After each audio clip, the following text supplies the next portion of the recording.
মোদির দেশে রাতাপি বাতাপি, আম্বানি আর আদানি এদের পেট ভরাতে নরেন্দ্র মোদী সরকার দেশ বিক্রি করতেও পিছপা হয় না। 14 মাস ধরে মার্কিন সিকিউরিটিজ অ্যান্ড এক্সচেঞ্জ কমিশনের নোটিশ আটকে ছিল, কারণ ভারতের বিজেপি সরকার বারবার বাধা দিয়েছে। কখনো বলা হয়েছে কাগজে সিল নেই, কখনো বলা হয়েছে স্বাক্ষর ঠিক নয়, আবার কখনো বলা হয়েছে এসিসির নাকি সমন পাঠানোর ক্ষমতাই নেই। যুক্তি বদলেছে কিন্তু উদ্দেশ্য বদলায়নি। উদ্দেশ্য ছিল আদানিদের বাঁচানো। শেষ পর্যন্ত যা হওয়ার তাই হয়েছে। গৌতম আদানি ও সাগর আদানি নিজেরাই মার্কিন আইনজীবীর মাধ্যমে সমন গ্রহণে রাজি হয়েছেন। তখনই সব নাটক শেষ। প্রশ্ন উঠছে, তাহলে এতদিন এই বাধা কেন? দেশকে ঢাল বানিয়ে কাদের রক্ষা করছিল বিজেপি সরকার? মার্কিন আদালতে গুরুতর অভিযোগ, ঘুষ, ভুয়ো তথ্য, বিদেশি বিনিয়োগকারীদের ঠকানোর অভিযোগ, অথচ দিল্লিতে নীরবতা।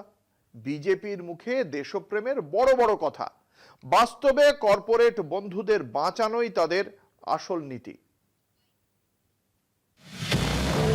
মার্কিন সিকিউরিটিজ অ্যান্ড এক্সচেঞ্জ কমিশনের মামলায় অবশেষে আইনি নোটিশ গ্রহণে সম্মত হলেন শিল্পপতি গৌতম আদানি ও তার ভাইপো সাগর আদানি। 14 মাস ধরে চলা টানাপোড়েনের পর তারা তাদের মার্কিন আইনজীবীদের মাধ্যমে সমন গ্রহণ করতে রাজি হন। এই সিদ্ধান্তের ফলে মোদী সরকারের আপত্তির কারণে আটকে থাকা সমন জারির প্রক্রিয়া শেষ হল। শুক্রবার 30 জানুয়ারি নিউ ইয়র্কের ইস্টার্ন ডিস্ট্রিক্ট কোর্টে জমা পড়া নথিতে জানানো হয়েছে, 23 জানুয়ারি 2026-এ আদানিদের মার্কিন আইনজীবীরা সমন গ্রহণে সম্মতি দেন। এর ফলে আদালতকে আর ভারতীয় কর্তৃপক্ষকে এড়িয়ে বিকল্প উপায়ে সমন পাঠানোর বিষয়ে এসিসির আবেদনের ওপরে রায় দিতে হয়নি। চুক্তি অনুযায়ী বিচারক অনুমোদন দিলে আদানিদের 90 দিনের মধ্যে হয় অভিযোগের জবাব দিতে হবে, নয়তো মামলা খারিজের আবেদন করতে হবে। তবে তারা আদালতের এখতিয়ার নিয়ে আপত্তি সহ সব আইনি প্রতিরক্ষা বজায় রাখার অধিকার রাখছেন।